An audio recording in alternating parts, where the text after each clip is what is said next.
रहमानिर्रहीम सल्लल्लाहु ताला अला मुहम्मद व अला आलिहि व सहबिहि व बारिक वसल्लम।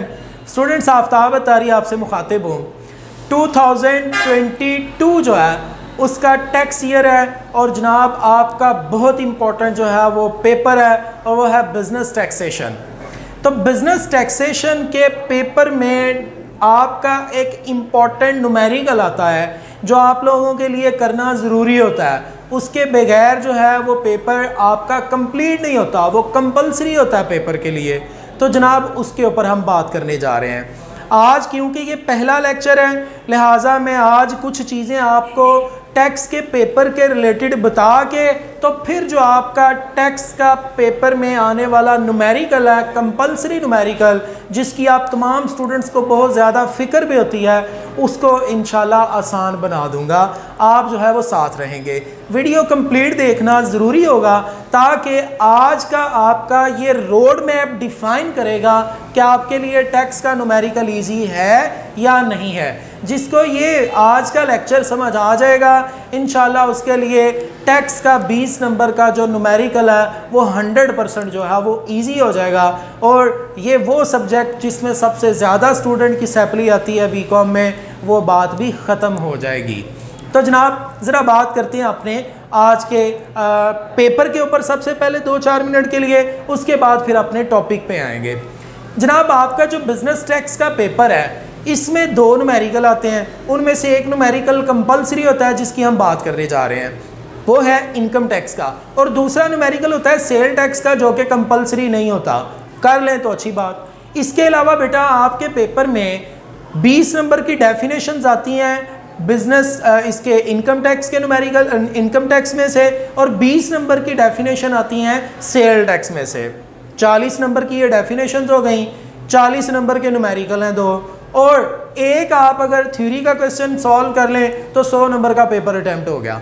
अब वो जो एक थ्योरी का क्वेश्चन हमने करना होता है उसके लिए अगर आप गिने चुने 12 से 13 क्वेश्चंस हैं वो कर लें तो इंशाल्लाह उसमें से आपका ये पेपर 100% अटैम्प्ट हो जाता है। बल्कि इवन अगर कोई बच्चा कंपलसरी न्यूमेरिकल को सॉल्व कर लेता है और सेल टैक्स के न्यूमेरिकल को तैयार ही नहीं करता, उसकी जगह वो थ्योरी का ही क्वेश्चन लिखाता है तो भी मसला ओके हो जाएगा। मतलब ये है कि उन 13-14 क्वेश्चंस में से आपके जो है वो थ्योरी के 2 क्वेश्चन ईजीली पेपर में आ जाते हैं। 2 थ्योरी के क्वेश्चन, 2 डेफिनेशंस के, 4 हो गए, और 5वां ये न्यूमेरिकल जो कंपलसरी है इनकम टैक्स का, आपका पेपर सॉल्व। स्टूडेंट हमेशा गलती ये करता है कि वो 20 नंबर का जो कंपलसरी पेपर है इसको सुबह दोपहर शाम जनाब वो तैयार करता रहता है, और जो 80 नंबर होते हैं जिसमें डेफिनेशन है इनकम टैक्स की, सेल टैक्स की, और साथ में थ्योरी के कुछ क्वेश्चंस हैं, उनको वो ज़्यादा टाइम नहीं देता, जिसकी वजह से 80 नंबर के पेपर को वो कम इंपॉर्टेंस देते हुए टाइम कम देता है, और 20 नंबर के पेपर के लिए सुबह दोपहर शाम रात वो एक कर देता है। तो जनाब वो फाइनली होता ये है कि बेचारा वो न्यूमेरिकल भी हाथ नहीं आता, कोई ना कोई ऐसी मिस्टेक पेपर में कर आता है या पेपर वाला कुछ टिपिकल चीज़ पूछ लेता है और स्टूडेंट जो है वो बेचारा कहता है मेरी सैपली आ गई। सो आप लोग अगर चाहते हैं कि आप लोगों की सैपली ना आए तो आपने करना ये है कि जनाब आपने इनकम टैक्स के 20 नंबर के न्यूमेरिकल को टाइम भी जो है वो भी 20 नंबर वाला ही देना है। 80 नंबर का जो बकिया पेपर है उसको ज़रूर फोकस करना है। आपके इंशाल्लाह ये हम पूरी सीरीज़ चलाएंगे इनकम टैक्स के इस न्यूमेरिकल के ऊपर, और साथ साथ आपकी इम्पोर्टेंट डेफिनेशन, आपके इम्पोर्टेंट क्वेश्चंस वो भी आपसे शेयर करते रहेंगे। लिहाजा आपका इस पूरे लेक्चर्स की सीरीज़ को सुनना बड़ा ज़रूरी होगा। मूव करते हैं अपने क्वेश्चन के ऊपर, आज के टॉपिक के ऊपर। टॉपिक है हमारा जनाब 20 नंबर का इनकम टैक्स का न्यूमेरिकल। इनकम टैक्स का न्यूमेरिकल मेरा बेटा करने के लिए हमें सबसे पहले इनकम टैक्स के न्यूमेरिकल के फॉर्मेट को समझना ज़रूरी होगा।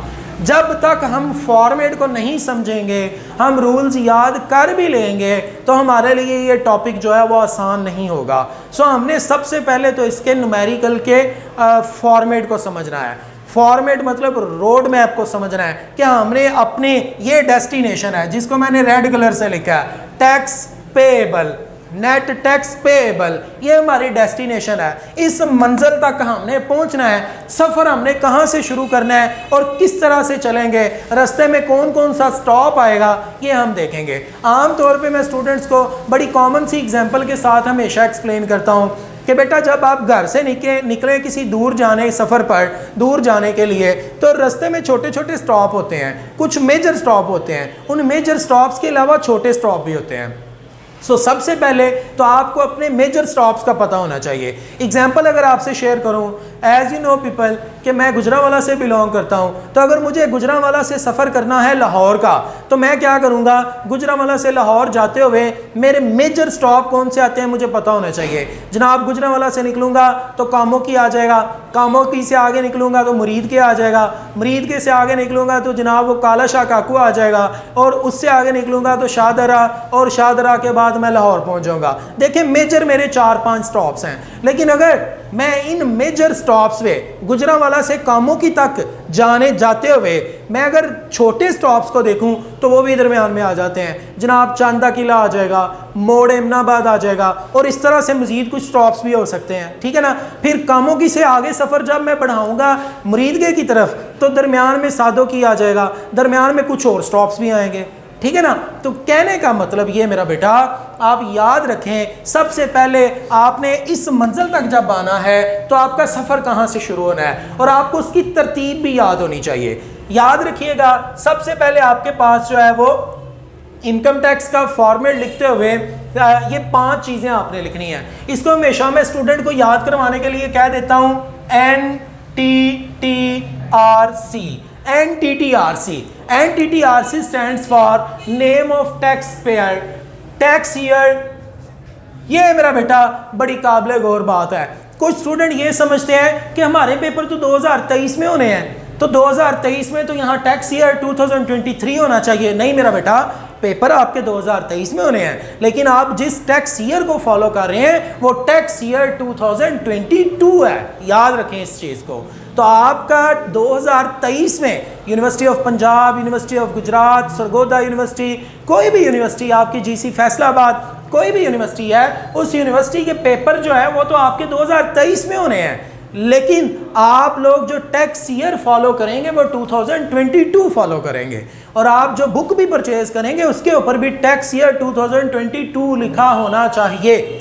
और मैं जो बुक रिकमेंड करता हूँ, मैं वो कहता हूँ आप जो है वो साद अनवर मुगल साहब की बुक ले लें, वो कंपैरेटिवली इजी लिखी हुई है, स्टूडेंट के लिए इजी टू अंडरस्टैंड है। उस बुक को आप जो है वो परचेज कर लें, वो आपको जो है वो हेल्प करेगी काफ़ी सारी चीज़ें सीखने में। अच्छा मेरा बेटा, तो आप जो है वो सबसे पहले टैक्स पेयर का नाम लिखें। मिस्टर अली नाम है तो अली साहब लिख दें, जो भी नाम है। उसके बाद टैक्स ईयर हमेशा 2022 होगा उन बच्चों के लिए जिनके पेपर 2023 में होने जा रहे हैं। फिर उसके बाद जनाब टैक्स ईयर एंडेड, ये हमेशा यही होगा, 30 जून 2022 ही रहेगा। 2023 में पेपर होने हैं, लेकिन आपका टैक्स ईयर यही वाला है। लिहाजा ये जितनी भी वीडियोस आगे अपलोड करूंगा ये सारी आपके 2023 के पेपर के लिए हैं, लेकिन रिकॉर्ड मैंने अभी करना शुरू कर दी क्योंकि पढ़ा भी रहे हैं, तो चले वो साथ साथ रिकॉर्ड हो जाएगा। उसके बाद रेजिडेंट स्टेटस, हमेशा मेरा बेटा रेजिडेंट होगा, बंदा रहायशी पाकिस्तान का होगा तो जो है वो उसके ऊपर टैक्स के रूल्स जो है वो अप्लाई होंगे। और उसके बाद 5वीं चीज़ हम लिखेंगे computation of taxable income and tax payable. यह लिखने के बाद आपके 2 कॉलम है, कुछ लोग इसको एग्जम्पशन का कॉलम कहते हैं और इसको टैक्सेबल का कॉलम कहते हैं, वो भी ठीक है। अगर रुपीज़ लिख दें फिर भी ठीक है। ले जी, आपका टैक्स का सफ़र शुरू हो गया, आपने पहुंचना है इस मंजिल तक। इस मंजिल तक पहुंचने के लिए आपके पास जो पहला पॉइंट है, जब आप घर से निकले तो जनाब आप टैक्स इनकम फ्रॉम सैलरी सबसे पहले कैलकुलेट करेंगे। इनकम फ्रॉम सैलरी में बेशुमार चीज़ें आती हैं। इसमें जनाब आपका अकोमोडेशन आ जाएगा, मेडिकल अलाउंस आ जाएगा, कन्वेंस अलाउंस आ जाएगा, स्पेशल अलाउंस आ जाएगा, प्रोविडेंट फंड आ जाएगा, ग्रेजुइटी आ जाएगी, बहुत सारी चीज़ें जो है वो इसमें आएंगी। वो कौन कौन सी हैं वो इंशाल्लाह हम आने वाले लेक्चर्स में 1 बाय 1 सीखना स्टार्ट कर देंगे। उसके बाद मेरे बेटा जब हम पहला स्टॉप अपना कंप्लीट कर चुके होंगे इनकम फ्रॉम सैलरी का, तो हम दूसरे नंबर पे चलेंगे इनकम फ्रॉम प्रॉपर्टी में। याद रखिएगा पेपर में वो चीज़ें तरतीब से नहीं देगा, वो सारी चीज़ें इकट्ठी दे देगा विदाउट हेडिंग के। वहाँ से आपने खुद जो है वो ग्रैब करनी होगी, निकालनी होगी कि जनाब ये इनकम फ्रॉम सैलरी में आती है या इनकम फ्रॉम प्रॉपर्टी में ये चीज़ आती है। तो अगर वो इनकम फ्रॉम सैलरी में आती है लेकिन दी सबसे एंड पे है, आप उसको उठा के पहले इनकम फ्रॉम सैलरी में ही लिखेंगे। और अगर कोई ऐसी चीज़ है जो सबसे पहले दी हुई है लेकिन वो आती सबसे एंड पे है, तो आप उसको सबसे एंड पे ट्रीट करेंगे। सो क्वेश्चन में वो चीज़ों को मिक्स करके देगा, लेकिन हमने जो है वो उसको इस तरतीब के हिसाब से लेके चलना है। तो सबसे पहले इनकम फ्रॉम सैलरी वाली चीज़ों को हमने उठाना है। वो कौन कौन सी आने वाले लेक्चर में सीखेंगे। दूसरे नंबर पे इनकम फ्रॉम प्रॉपर्टी वाली चीज़ों को उठाना है। तीसरे नंबर पे हमारा स्टॉप है इनकम फ्रॉम बिजनेस। फिर उसके बाद जनाब चौथे नंबर के इनकम फ्रॉम कैपिटल गेन। ये सारी चीज़ों की डिटेल आने वाले लेक्चर्स में हमने सीखनी है, लेकिन न्यूमेरिकल करने से पहले आपको याद होना चाहिए कि सबसे पहले मुझे कौन सी चीज़ लेनी है, दूसरे नंबर पे कौन सी है, तीसरे पे कौन सी है। तो ये आपके मेन स्टॉप्स हैं, ठीक है, जो मैंने एग्जाम्पल दी थी उसको ज़हन में रखें। उसके बाद है इनकम फ्रॉम अदर सोर्सेज। और जब ये सारी चारों चीज़ें लिखी जा चुकी होंगी पांचों, तो इन पांचों को प्लस करके जो आंसर आएगा उसको हम बोलेंगे कि ये हमारी टोटल इनकम है। टोटल इनकम के बाद छठा पॉइंट आपने याद रखना है कि हमने इनकम में से कुछ अलाउएबल डिडक्शंस को माइनस करना है। उसमें ज़कात है, उसमें डोनेशन है, और भी कुछ चीज़ें हैं, तो वो हम इंशाल्लाह सीखेंगे। बहरहाल याद रखिएगा कि जब हम पांचों इनकम को प्लस करके टोटल इनकम निकाल लेंगे तो फिर हमने उसमें से कुछ डिडक्शंस को माइनस करना है जो इनकम में से माइनस होनी है। उसके बाद जनाब हमारे पास जो जवाब आ जाएगा इनकम में से डिडक्शंस को माइनस करके, उसको हम कहते हैं taxable income excluding share from AOP. जब ये हमारे पास आ चुका होगा, इसमें अगर शेयर फ्रॉम एओपी होगा, ये इफ है, मौजूद होगा तो ऐड करेंगे सवाल में, अगर मौजूद है, नहीं है तो कोई बात नहीं, अगर होगा तो उसको ऐड कर लेंगे। और ऐड करके जो आंसर आ जाएगा उसको हम बोलेंगे ये क्या है, income taxable income including share from AOP.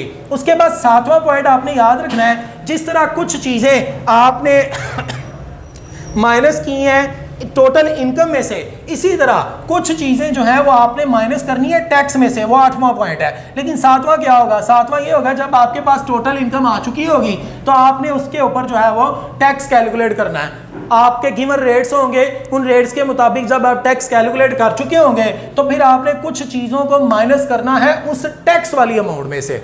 कुछ चीज़ों को माइनस करना है इनकम में से, कुछ चीज़ों को माइनस करना है टैक्स में से। इनकम वाली चीज़ों को आप देख लें छठे नंबर पे माइनस कर रहे हैं, टैक्स वाली चीज़ों को आप आठवें नंबर पे जाके माइनस कर रहे हैं कि ये चीज़ें टैक्स में से माइनस होती हैं। कौन कौन सी टैक्स में से माइनस होती है, टीचर और रिसर्चर को कुछ फ़ायदा होता है, वो वाले इसको जो एग्जम्पशन है वो टैक्स में से माइनस होती है। और अगर कोई बंदा हमारा बाहर है, वो वहाँ से पैसे भेजता है, तो फॉरेन इनकम के केस में कुछ टैक्स कंसेशन दी जाती है, एवरेज रिलीफ की टैक्स कंसेशन होती है। इसके अलावा मेरा बेटा एवरेज रिलीफ की वर्किंग हमें कुछ करनी पड़ती है, वो वर्किंग भी हम देखेंगे वो क्या होती है। बहरहाल हमारे 8 पॉइंट हो गए। 9वां पॉइंट हमने ये ज़हन में रखना है, जब ये माइनस हो चुकी होंगी तो फिर कुछ चीज़ों को हमने ऐड करना है। वो जो ऐड करने वाली चीज़ें होंगी वो होगी separate block of income. Separate block of income क्या है, ये भी इंशाल्लाह हम आने वाले लेक्चर्स में सीखेंगे, लेकिन इसको भी हमने ऐड करना है। 10वें नंबर पे जनाब हमने टैक्स डिडक्टेड एट सोर्स, उसको जो है वो लेस करना है, उसको एडवांस टैक्स भी कहते हैं। वो टैक्स जो हमने एडवांस में दे दिया उसको माइनस करना होता है। और फाइनली फिर हमारे पास आंसर आ जाता है नेट टैक्स पेएबल। और यहाँ तक सवाल मुकम्मल हो जाता है। अगर कुछ ऐसी चीज़ें हों जिनकी वो ट्रीटमेंट जो है वो पूरे न्यूमेरिकल में ना आई हो, तो उसको हमने बाज़-औक़ात FTR में, फाइनल टैक्स रिजम में अलग से जो है वो ट्रीट करना होता है। ये एक अलग चीज़ है। बहरहाल मेरा बेटा, मैं अगर आज की बात को वाइंड अप करूँ, सम अप करूँ, तो वो ये है कि आपका ये रोड मैप है। आपको ये रोड मैप इसी तरतीब से याद होना चाहिए कि मेरे सवाल के अंदर मैक्सिमम जो है वो 10 स्टॉप्स हैं। इन 10 स्टॉप से मुझे गुजरना पड़ सकता है। बाज़ औक़ात ऐसा भी हो सकता है कि एग्जामिनर आपको कोई एक आध चीज़ स्किप भी कर दे, वो ना आपके न्यूमेरिकल में दे। नहीं देगा तो अच्छी बात है, हम जो है उसको नहीं लिखेंगे, लेकिन अगर देगा तो इसी तरतीब से लिखेंगे। ऐसा नहीं हो सकता कि ये जनाब टैक्स ऑन सेपरेट ब्लॉक ये पहले आ जाए और ये डिडक्शन वाली चीज़ बाद में आए ना। इसलिए मैंने बोला है कि आपने इस रोड मैप को याद रखना है। इस रोड मैप में आने वाले जो फर्दर छोटे पॉइंट होंगे वो हमारी डिस्कशन होगी, उसमें हम डेली बेसिस पे कुछ ना कुछ रूल्स डिस्कस किया करेंगे और उन रूल्स की फिर साथ साथ जो है वो प्रैक्टिस भी करेंगे ताकि हमें पता चल जाए कि ये रूल जो है वो अप्लाई कैसे होते हैं। होप सो कि आज की बातें कुछ आपको समझ आई होंगी। इंशाल्लाह आने वाले लेक्चर में हम अपने न्यूमेरिकल के फॉर्मेट के ऊपर बात करना शुरू कर देंगे और आपको जो है वो रूल्स साथ साथ याद करने होंगे ताकि जब न्यूमेरिकल को प्रॉपर किया जाएगा तो आपको ये मसला ना हो कि ये रूल कैसे अप्लाई हुआ। वो रूल असल में यहीं से हमने उठाया होगा। आने वाले लेक्चर्स में इंशाल्लाह उन पे बात करेंगे। Keep watching Aftab Attari official.